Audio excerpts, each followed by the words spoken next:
So this is what I saw yesterday, and we'll get into some more examples because there are numerous. But Cenk says, will people who came up with defund the police slogan admit they were wrong? It was, I have so much to say about this, guys. It was wildly counterproductive framing. You don't speak for the left. And as if Cenk Uygur speaks for the left, lol. You don't speak for the left, and neither do people pushing the counterproductive abolish prisons. Polls show that almost no one on the left agrees with you. All right, so just to address the substance of this first tweet, no one just like came up with the slogan "defund the police." He's acting like a group of like 10 people on the left got together in a room somewhere and decided, let's come up with this slogan, "defund the police." How about that? Like, that's not how this works. Defund the police is a slogan that came out of the activist community that was fighting back against state-sponsored violence, against police brutality, police violence in their communities. This was a direct call that came right from the activist community in response to the way that their taxpayer dollars, their taxpayer money was being used in their communities, which was disproportionately on police department budgets rather than real services that would materially improve their lives. So again, will the people who came up with the slogan admit they were wrong? What do you want to go to the fucking activist communities and in the various communities across this country that have been fucking terrorized by their police departments and fucking finger wag at them and tone police them? And I mean, you don't have to like the slogan. Like you don't have to use the slogan. No one's telling you to. No one's forcing you to embrace that slogan or to use it. But how dare you fucking tone police the actual activists that are actually doing real work and organizing, unlike your fat fucking capitalist ass who just sits in an air-conditioned studio and spews, at this point, right-wing talking points and total fucking garbage. So that would be my first response to this statement. But again, there's so much more to get into. We're only just opening this can of worms. What was your reaction, Zach, when you saw this? Yeah, well, it was crazy because I think that I think that this wasn't the first tweet from him I saw. I saw him immediately like jumping in to defend Anna Kasparian on Twitter. I think at one point, and there's so much of this that I don't even know what timeline everything was coming out on. But yeah, look, this idea that Cenk himself was never on the side of defund the police is hysterical. We'll get into that later. I know you tweeted about that from the Vanguard account. And so, yeah, at this point, obviously, the union buster who takes fucking big money and doesn't no longer runs a fucking independent, news organization, right, is not going to be speaking for the left either. You know who I think does have the fucking authority to speak for the left? Activists. Okay, what did we do the entire time as activists? What did activists do, right? In the past, when they opposed something like war, like the terror being imposed by our U.S. military. Oh, you said, let's defund the military and end the war. So it's not a bridge too far to me to be like, we're spending way too much of this fucking money on terror to be like, let's defund that and let's fund shit that matters. It is like, you have to be, like, again, I say this all the time. Depending on who you are, I guess you just have different tendencies, but so often in the like broader independent left, I see this just desperation. I cannot tell you why it happens, what the catalyst is. I'm not sure. They run to right-wing framing on so many different issues. Cenk does it on some issues. Other people do it on other issues where Cenk is admittedly better on. But on this particular issue, he and the whole Young Turks network, they just immediately run into their Fox News 90s, Dems are too soft on crime rhetoric. And we'll get into all of the debunking of this. But yeah, here's what I responded to on Twitter. I said, let me get back to it. Yeah, I said, yeah, Cenk, because I'm sure that tone policing the activists who are fighting back against literal state-sponsored domestic terrorism will fix the problem. But what's really interesting here that I went on to point out on Twitter, by the way, follow the Vanguard on Twitter if you're not already. But what I went to point out here is that actually in 2020, this was a tweet from Cenk. He says, I'm done. I'm now supporting defund the police 100%. I already largely agreed with the substance of the argument, and now I'm down for the framing too. There is no reform or transformation that can fix this. We have to start over and completely rebuild policing in this country. And that's 100% correct. That's 100% correct. And here's the issue I have with people like Cenk Uygur and this kind of course correction they've done on this issue. Because again, this tweet was sent out in June 25th of 2020. If I remember correct, George Floyd was murdered on May 25th of 2020. So assuming my memory serves me correct, that's a month after. This tweet was sent out a month after George Floyd's brutal murder in the streets of what was it, Milwaukee, Minneapolis, by Derek Chauvin. And it's understandable, right? A lot of us were super pissed off. A lot of people were really pissed off about that. How could you not be pissed off about that? Seeing an American citizen, an unarmed American citizen, brutally and publicly executed in the streets of this country, basically lynched, a modern day lynching. No two ways about it. That's what happened. So yeah, a lot of us were pissed off. Clearly, Cenk was. He says he's done with that. He's now supporting this slogan, and that he seems to understand the urgency. Right? He seems to understand the urgency behind this activism and specifically behind this slogan. Because again, we all just watched a fucking American citizen be brutally fucking murdered in front of us by a police officer. Guess what? I'm still just as mad about that. Like 2 years later, I'm still just as fucking pissed off about that. Like, not just George Floyd, but everyone that has been fucking murdered. Breonna Taylor. I'm just as fucking mad about that. And I have the same level of urgency surrounding the solutions and surrounding the activism that needs to be done in order to accomplish those solutions as I was in June of 2020.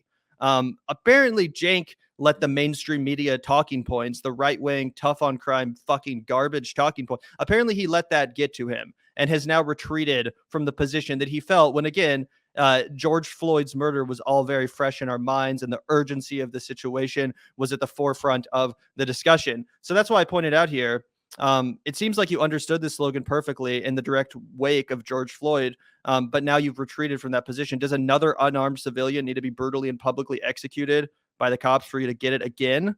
And I'm serious. Like, I know that sounds kind of snarky or whatever, but I'm serious. Like, does another George Floyd need to happen? Does another innocent, unarmed man or woman need to be brutally, publicly murdered in broad fucking daylight, recorded on camera, kneeling on the neck for 9 minutes? Do we have to go through that again for you to understand the urgency of the situation? Because this shit is still happening. It's just that George Floyd created a perfect storm because, again, it was caught on camera and it went on for an excruciating 9 minutes and the whole country was paying attention.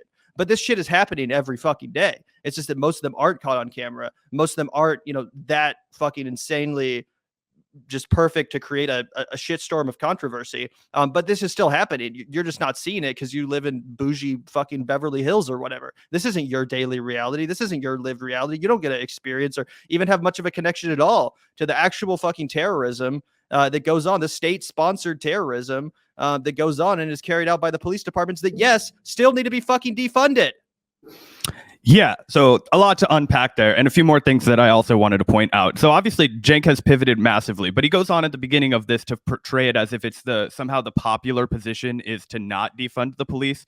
But I would go ahead and question that logic entirely, considering if by just asking the simple question of Cenk, what was the single largest protest movement in American history? What from coast to coast did people chant in the streets? What did we all unambiguously demand together, arm in arm, black, white, dark, brown, fucking, I don't know, tall, fat, skinny, fucking everything. We were all there. We were all getting our asses handed to us by the police. We were all being brutalized together. And what did we say? We said, we don't want you guys to have the power to do this to us anymore. We want to take away your tanks, literal tanks. Okay. I live in Kansas City, Missouri. Gavin was with me the whole time we were there. So I know he saw all of this shit too. You are literally looking at militarized cops, right? Kids are throwing water bottles at them to express their frustration and they're fucking spraying them down with mace. I had a fucking, I don't know, 15, maybe year old girl right in front of me that I'm like trying to pick up and take care of, wiping like baking soda and water in her face. She's terrified because she tried to say something to a cop and he got pissed off and sprayed her down like fucking 5 feet away from point blank. These are monsters.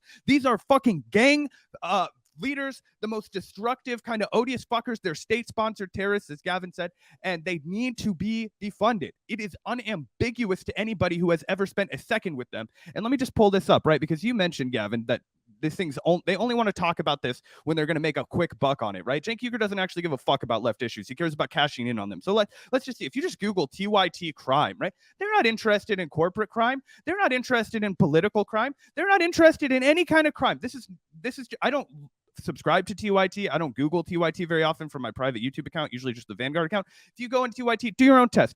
Look up TYT crime. Okay, this is what comes up. It's them directly putting themselves against things like the DA that was there to change and reform LA. It's them being like, homeless people should be criminalized. It's people being like, you should have to stay in jail without bail because you're poor, right? Like, oh, this guy did 41 crimes and now we can't have bail reform. Like, are you fucking kidding me? This is the kind of framework that they're constantly indulging in. And I want to talk about how this kind of framework that they're adopting, even though we might agree with them on certain issues, they have a very like Hobbesian outlook, like a neo-Hobbesian outlook on this, which is that human beings are inherently evil, right? They think that human beings are inherently evil and that we must be restrained and managed. And this is very authoritarian line of thinking. It's actually a really disturbing line of thinking that I never thought would come from somebody that I deemed a leftist. But here is Cenk saying the quiet part out loud. This is fucking incredible.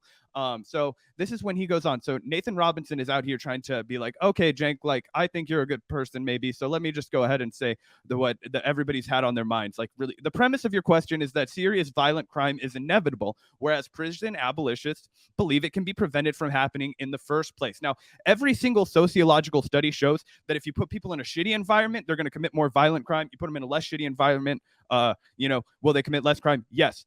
Prison abolitionists believe in that theory and that we should push it as far as we can go and then, deal with the whatever, like fucking 0.001% of deficient human beings that are just fucking cognitively broken. And then we treat them. And yes, they remove them from society. This is a robust understanding of prison abolition, but it essentially asserts that if we take care of everybody and we satisfy everybody's needs and we do not create a system of capitalism and exploitation and domination I oversee and I can subsume and own and dominate this person. No, if we restructure our worldview that humans are inherently malleable and that we will be able to, not be inherently violent. But this is Cenk, and I can't believe he says this and calls himself a leftist. God bless. At least this is honest. I think you're wrong and completely misunderstand human nature.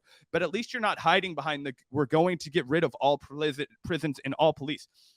Hold on for a second. Even if you don't believe it's possible, I think we should all agree that that should be the fucking goal, right? Like, we don't want prisons and police because we want to have society where that's not fucking I think. But he says, how dare you accuse us of that? It's possible to have an honest disagreement. He says, personally, I don't think we know enough about human nature to be confident. It is. We literally know enough about human nature to know that it's not inevitable. But anyway, this shit sent me over the fucking moon. And so I just had to go on a little bit of a rant about it right there. Yeah, absolutely. And let's look at a few more reactions from Twitter. Here's a good one from Adam Johnson, who I'm not super familiar with, but seems pretty based. He wrote a big article about this too.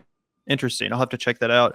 He says, in response to here, let's check out Anna Kasparian's tweet. She says, and this is hilariously ironic coming from Anna Kasparian, by the way. I also think that the online left's obsession with alienating anyone who dares to think a little differently so they can engage in holier than thou rhetoric online is toxic and puts the left at a serious disadvantage if we're serious about persuading people to join us.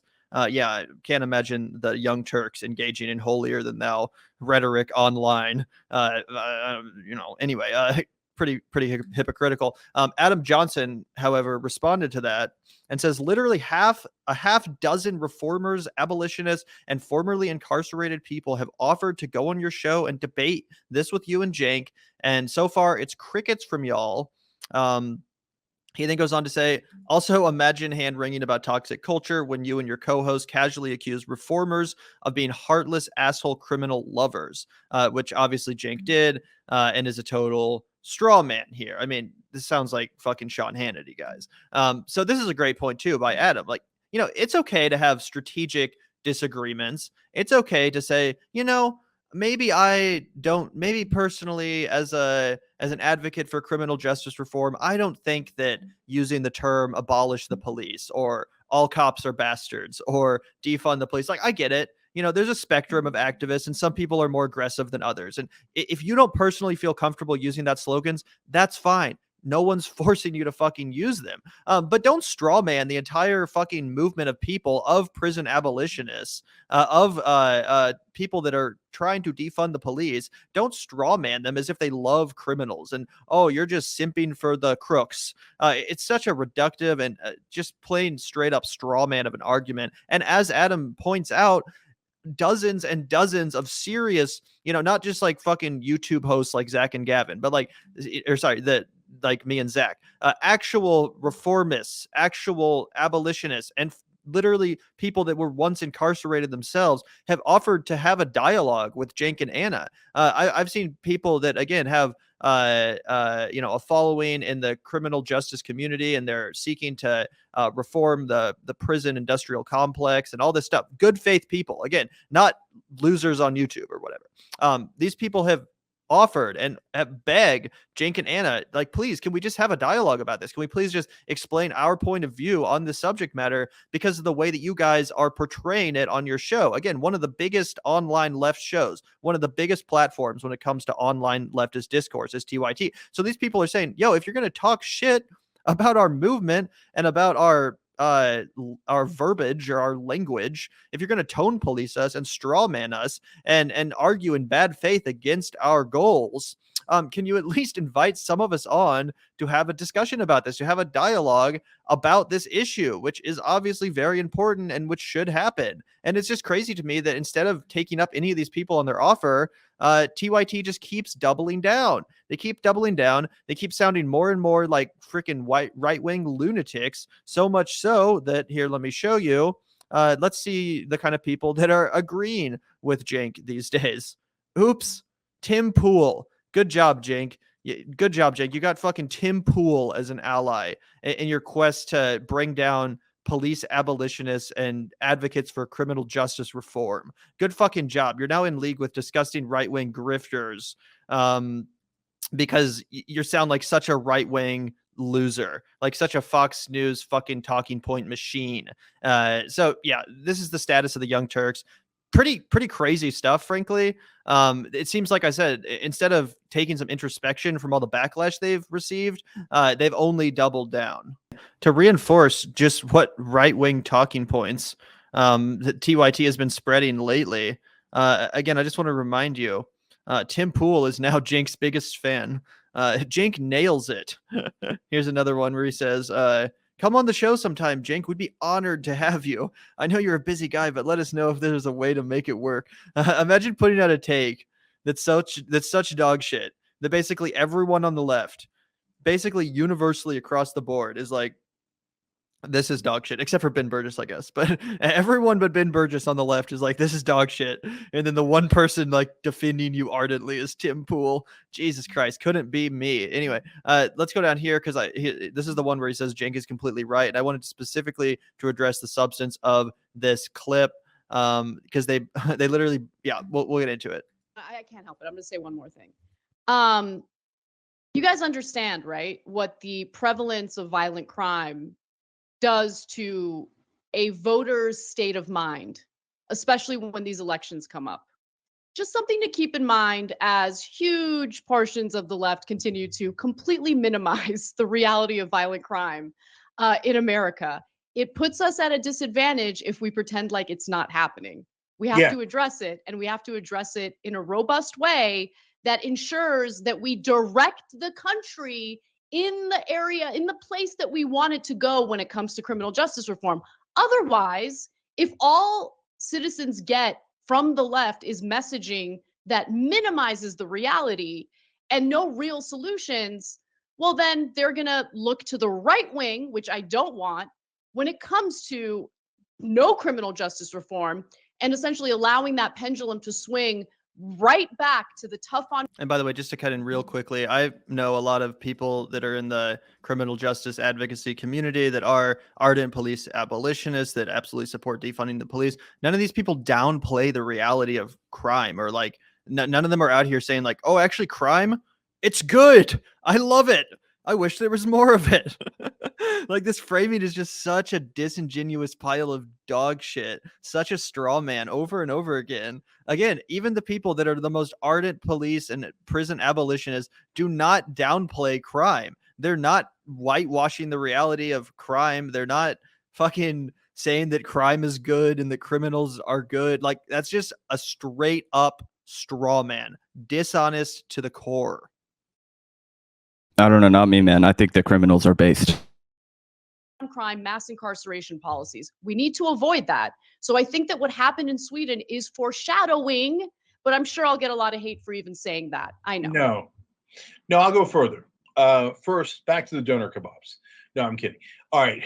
So listen, guys. Ilhan Omar nearly lost an election in a very blue district in Minnesota because she was for defund the police. You can say, oh, I'm mad at you for saying that. Oh, facts suck. Okay. But that's just a stone cold fact. So, and here, the left in Sweden, maybe the most progressive country in the world, certainly among the most progressive in the world, and no one would doubt that, is about to lose to a party that was formerly neo-Nazi because of uprising violence. And it's not complicated as to why. Because voters vote based on what is closest to them. And physical threat to their safety is the closest thing in the world. That is a thing they really, really want to avoid. If you keep poking the bear, at some point they're going to go right wing. And then, of course, there's going to be an overreaction and they're going to do dumbass things like mass incarceration for jaywalking and marijuana and dumbass things.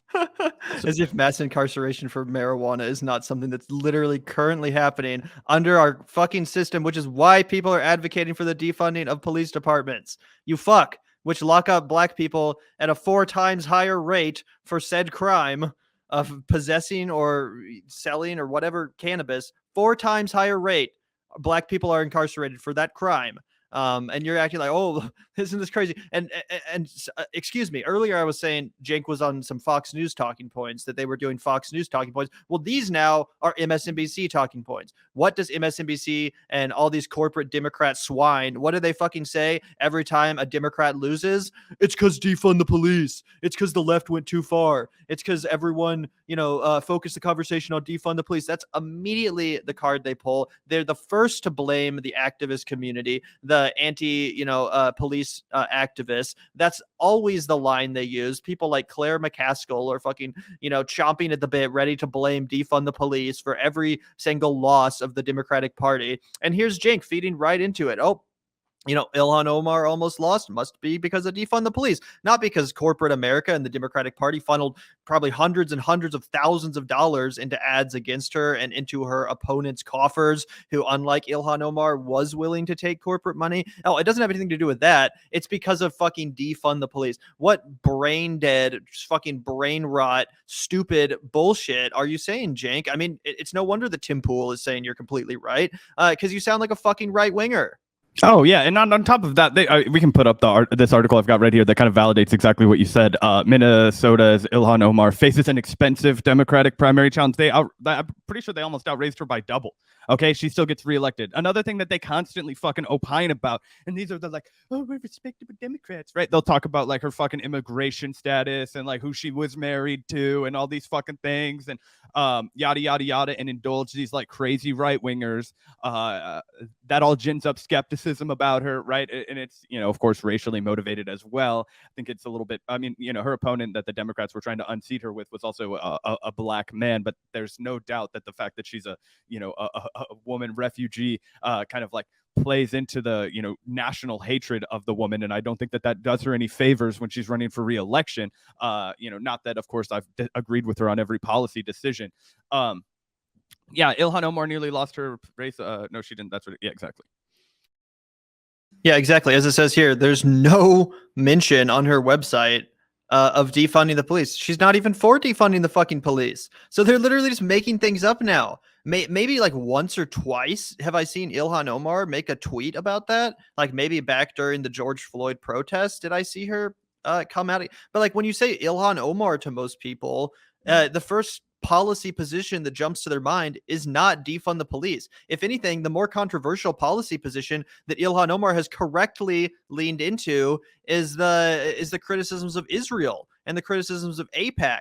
and how we're literally funding a genocide and we're enabling a fucking ethno-state. Those are the controversial criticisms of Ilhan Omar that probably, nearly cost her seat, if anything. And again, she shouldn't lean away from those either. She's 100% correct about that.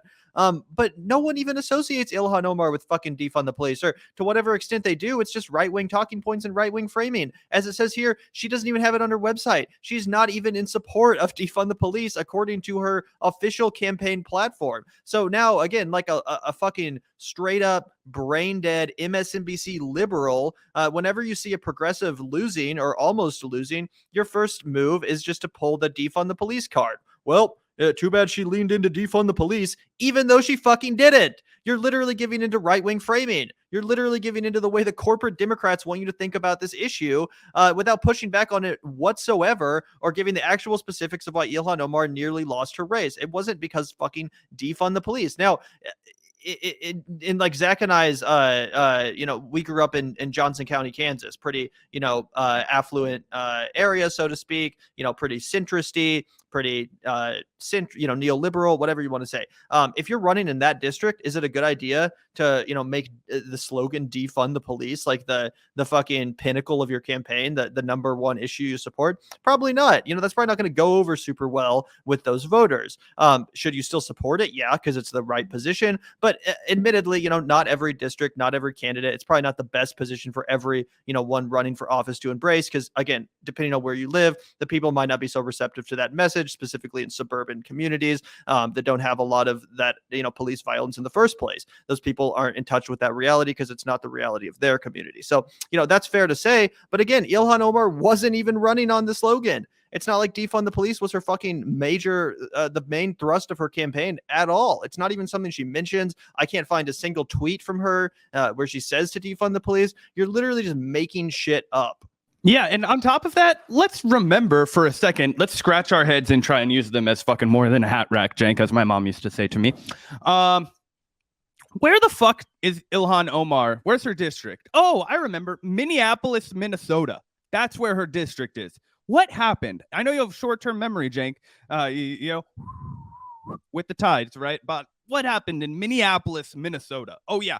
It was the catalyst for the largest national protest movement, the absolute origin of it, right there in Ilhan Omar's district, after the violent murder of an unarmed man on Minneapolis streets by Derek Chauvin, while the rest of the police looked onward.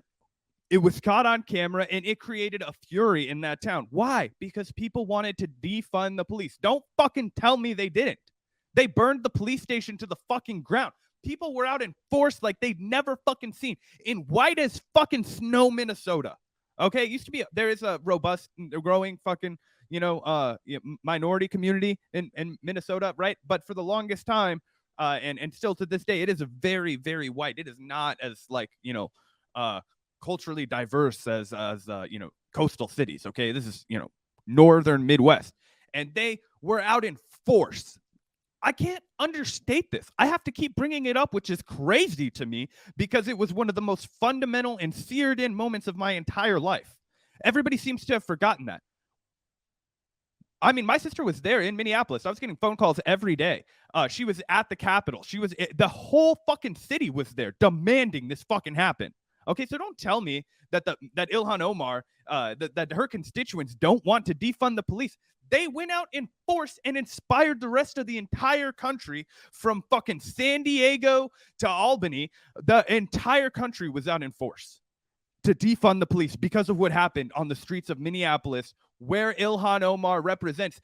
Dare I say it's her duty, if she doesn't already, to start working to defund the police in Minnesota. They fucking tried from the city council. That's what happened. The city council voted to fucking defund and disband the Minneapolis Police Department. You don't know fucking anything, Cenk. You don't know anything. You're just giving MSNBC out of my fucking ass cheeks coastal, this is what sells commentary. That's it.